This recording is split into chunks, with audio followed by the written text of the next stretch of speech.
Good morning. ഇന്ന് ഞങ്ങൾ വെയിൽസിന് പോവാം കേട്ടോ. അതുകൊണ്ട് കുറച്ച് നേരത്തെ എണീറ്റു. അത് എണീറ്റ് കഴിഞ്ഞിട്ട് ഇവൻ്റെ ഫുഡെല്ലാം റെഡി ചെയ്ത് വെച്ച് പോകാനുള്ളത് കൊണ്ട് ഒരു 3 days ട്രിപ്പായിരുന്നു കേട്ടോ. സോ അത് കഴിഞ്ഞ് ഞാൻ കുറച്ച് ലഞ്ച് പോകുന്ന വഴിക്ക് പിക്നിക്കായിട്ട് കഴിക്കാൻ വേണ്ടിയിട്ട് കുറച്ച് ഫുഡ് ഒരു ഹെൽത്തി ഡയറ്റ് പ്രിപ്പയർ ചെയ്തേക്കാമെന്ന് വിചാരിച്ച് ഞങ്ങളുടെ തന്നെ ഗാർഡനിൽ കുറച്ച് വെജിറ്റബിൾസ് എടുത്ത് അത് ചോപ്പ് ചെയ്ത് ഒരു മിക്സഡ് ഫ്രൈഡ് റൈസ് എന്ന രീതിയിൽ മിക്സഡ് കസ്കസ്, അതൊരു നല്ല പ്രോട്ടീൻ റിച്ച് ഫുഡാട്ടോ. അപ്പോൾ അതെല്ലാം സെറ്റ് ചെയ്ത് അത് കഴിഞ്ഞപ്പം എണീറ്റു. പിന്നെ ഞങ്ങൾ പെട്ടെന്ന് എല്ലാം പാക്ക് ചെയ്ത സാധനങ്ങളെല്ലാം കാറിലേക്കെല്ലാം എടുത്തു വെച്ചു, സമയം കളയാണ്ട്. ഒരു 8 മണിക്ക് പ്ലാൻ ചെയ്തതാണ്. പക്ഷേ പിന്നെ എണീറ്റ് ഒന്ന് മോർണിംഗ് റൊട്ടീൻ അവളുടെ കലണ്ടർ ടിക്ക് ചെയ്തു. പിന്നെ അവളുടെ സെറിയൽസാണ് അവൾ ചൂസ് ചെയ്തത്. സോ അവളുടെ തന്നെ രാവിലെ ബ്രേക്ക്ഫാസ്റ്റ് കഴിച്ചു. പിന്നെ എനിക്ക് ഒരു ടോസ്റ്റായിരുന്നു. അവോക്കാഡോ ടോസ്റ്റ് ഞാൻ പ്രിപ്പയർ ചെയ്ത് വെച്ചു. അതെല്ലാം കഴിഞ്ഞിട്ടാണ് ഈതനെയും പെട്ടെന്ന് തന്നെ റെഡിയാക്കി ഞങ്ങൾ പോകാൻ സെറ്റായി. പിന്നെ ഞങ്ങൾ സമയം കളഞ്ഞില്ല. 8 o'clock പ്ലാൻ ചെയ്തു, പക്ഷേ 9 മണിയായി ഇറങ്ങിയപ്പം അങ്ങനെ ഞങ്ങൾ പോന്നു. ഓൺ ദ വേയിൽ നല്ല മ്യൂസിക്കൊക്കെ ഇട്ട് ഞങ്ങളൊരു സെൽഫിയൊക്കെ എടുത്തു. എല്ലാവരും ഓക്കെ ആയിരുന്നു. കുറച്ച് ക്രമ്പി ആയിരുന്നു. പിന്നെ ട്രിപ്പൊക്കെ ലോങ് ട്രിപ്പ് ആയതുകൊണ്ട് ഞങ്ങൾ എൻജോയ് ചെയ്തു. ലോങ് വേ ആയിരുന്നു. നല്ല മോട്ടോർ വേ, നല്ല വ്യൂ കാണുന്നതുകൊണ്ട് മോട്ടോർ വേയിൽ 75 കിലോമീറ്റർ പോയി. പിന്നെ മടുപ്പുണ്ടായിരുന്നു വെച്ചാൽ മടുപ്പുണ്ടായിരുന്നു. ഞങ്ങൾ കുറച്ച് സർവീസിലൊക്കെ നിർത്തി പോകാമെന്ന് വിചാരിച്ചു. അങ്ങനെ മ്യൂസിക്കിൻ്റെ താളമില്ലെന്നിട്ട് പിന്നെ അങ്ങനെ ഞങ്ങൾ ഫസ്റ്റ് സർവീസ് കയറി ലിഡിയാർഡ് പാർക്ക്. ഞങ്ങൾ പാർക്കാണ് ചൂസ് ചെയ്തത്. കാരണം ഇവയ്ക്കും ഇതിനും കുറച്ചും കൂടെ ഫ്രഷ് ആവാൻ വേണ്ടി നല്ലതായിരിക്കുമെന്ന് വിചാരിച്ചു. നല്ലപോലെ എൻജോയ് ചെയ്തു. പിന്നെ ഇതിനെ സ്ട്രോളിലാക്കി ഹാറ്റുമൊക്കെ വിചാരിച്ചു. പിന്നെ അവൾ നല്ലപോലെ എൻജോയ് ചെയ്തു കേട്ടോ. നല്ല പാർക്കൊക്കെ ഉണ്ടായിരുന്നു. പാർക്കിൽ കുറേ റൈഡിലുമൊക്കെ കയറി. അങ്ങനെ അവൾ അടുത്തൊന്നുമില്ല, കുറച്ച് ഫ്രഷായി. കുറച്ച് ലോങ് ജേർണിയിൽ കാറിലിരിക്കുന്നതിനേക്കാളും. പിന്നെ ഇവിടെ UK കുറേ റൈഡ് കാണും പാർക്കുകളിലൊക്കെ. അങ്ങനെ എല്ലാ റൈഡിലും ഒക്കെ ഒന്ന് ഓടിച്ചാടി കയറി. ജസ്റ്റ് 1 hour വി സ്പെൻഡ് ചെയ്തു. പിന്നെ ബാക്ക് കാറിലേക്ക് വന്നു. ഞങ്ങൾ കുറച്ച് ഫുഡൊക്കെ കഴിച്ചു. അപ്പം ഓൾമോസ്റ്റ് 11 മണിയായിരുന്നു കേട്ടോ. പിന്നെ ഞങ്ങൾക്ക് നെക്സ്റ്റ് സ്റ്റോപ്പിലേക്ക് 1 hour 39 minutes ഉണ്ടായിരുന്നു. പിന്നെ ഞങ്ങൾ വെയിൽസിലേക്ക് കിടക്കുമായിരുന്നു. വെയിൽസിലേക്ക് കിടക്കാൻ, ഇംഗ്ലണ്ടിൽ നിന്ന് വെയിൽസിലേക്ക് കിടക്കാൻ എനിക്ക് തോന്നുന്നു 3 minutes and 11 seconds ഉണ്ടായിരുന്നു. അതൊരു ലോങ് ബ്രിഡ്ജ്. സോ ആ ബ്രിഡ്ജാണ് ഈ ബ്രിഡ്ജിലേക്കുള്ളത്. കണ്ടില്ലേ, ഒരു കടലിൻ്റെ മുകളിൽ കൂടെ.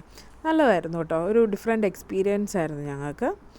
അപ്പോഴാണ് ഞങ്ങൾക്ക് ശരിക്കും മനസ്സിലായത് ഇതിനോട് അറ്റാച്ച് ചെയ്തിട്ടുള്ളതല്ല വെയിൽസ് എന്നുള്ളത്. ഇതാണ് ഞാൻ പറഞ്ഞ ബ്രിഡ്ജ്. നല്ല രസമല്ലേ കാണാൻ. അങ്ങനെ ഞങ്ങൾ ബ്രിഡ്ജിൽ കൂടെ ഒരു 3 minutes 11 seconds നല്ല എൻജോയ് ചെയ്തു. ആ സമയത്ത് ഞങ്ങൾ കുറേ ഗൂഗിൾ ചെയ്തു കേട്ടോ. വെയിൽസിൻ്റെ എന്തുകൊണ്ടാണ് വെയിൽസ് ഇംഗ്ലണ്ടിൻ്റെ ഭാഗമായത്, അത് ഡിഫറെൻ്റ് ആയിട്ടല്ലേ ഇരിക്കുന്നത് എന്നുള്ളതൊക്കെ. അത് നമുക്ക് പിന്നീട് ഗൂഗിൾ ചെയ്ത് ഞാൻ പറയാം എന്തുകൊണ്ടാണെന്നൊക്കെ ഉള്ളത് കേട്ടോ. വെയിൽസ് ഞങ്ങൾക്ക് ടോട്ടലി അങ്ങനെ അപ്പുറത്തെ ഇപ്പുറത്തെ കുറേ കാടൊക്കെ കാണാത്തൂടെ. പിന്നെ ഇതാണ് വെയിൽസിലേക്ക് ഞങ്ങൾ കടന്നു. പക്ഷെ വെയിൽസ് ജസ്റ്റ് പറഞ്ഞു കഴിഞ്ഞാൽ കുറേ താഴ്വാരങ്ങൾ, മലകൾ, അങ്ങനെ കുറേ ഒരു ഡിഫറെൻറ്റ് ഒരു അറ്റ്മോസ്ഫിയർ ആയിരുന്നു ഞങ്ങൾക്ക്. പിന്നെ ഞങ്ങൾക്ക് വെയിൽസിൽ എക്സ്പീരിയൻസ് ചെയ്തത് എന്നാന്ന് വെച്ച് കഴിഞ്ഞാൽ എനിക്കറിയത്തില്ല. ആദ്യം ഞങ്ങൾ കയറിയത് എപ്പോഴും തന്നെ വെയിൽസിലേക്ക് കിടക്കുമ്പോൾ തന്നെ നമ്മൾ കാർഡിഫിലേക്കാട്ടോ കയറുന്നത്. കാർഡിഫാണ് വെയിൽസിൻ്റെ ക്യാപിറ്റൽ.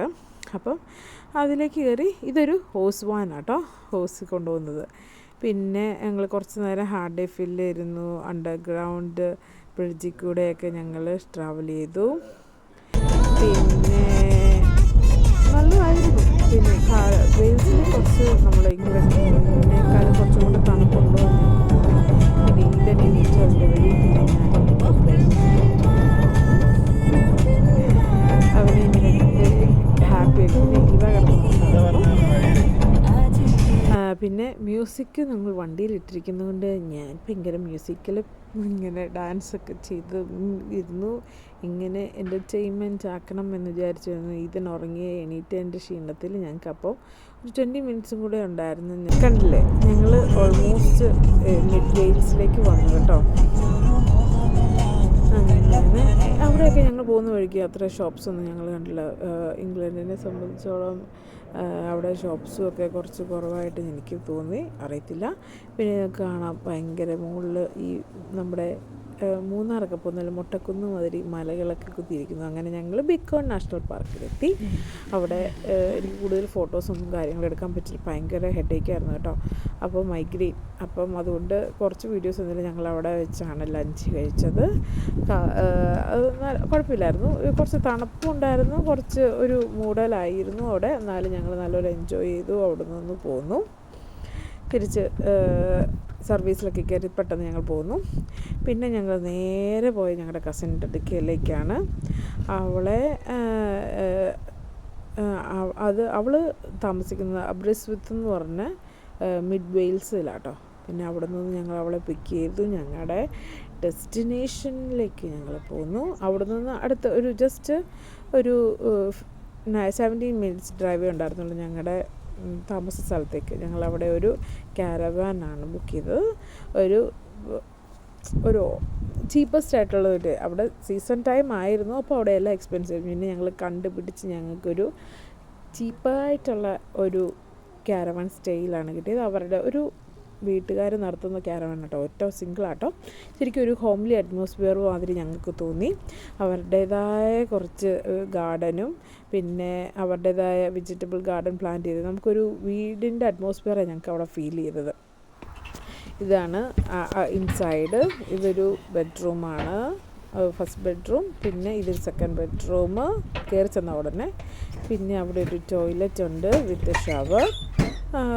എല്ലാം സിമ്പിളായിരുന്നു, പക്ഷെ റിയലി എൻജോയ് ചെയ്യാൻ പറ്റി. 4 പേർക്ക് പറ്റുമായിരുന്നു. ഇത് ഞങ്ങളുടെ കിച്ചൺ കബോർഡ്സൊക്കെ ഉണ്ടായിരുന്നു കേട്ടോ. പിന്നെ ഡൈനിങ് സ്പേസാണ്.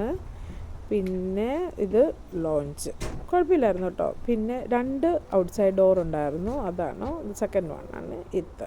ഓക്കെ, സോ ഞങ്ങൾ ഫുഡെല്ലാം ഓൾറെഡി പ്രിപ്പയർഡ് ആയിട്ട് വന്നതുകൊണ്ട് ഞങ്ങൾക്ക് ഗ്രില്ല് ചെയ്യാൻ അത്ര താമസമൊന്നും തോന്നിയില്ല.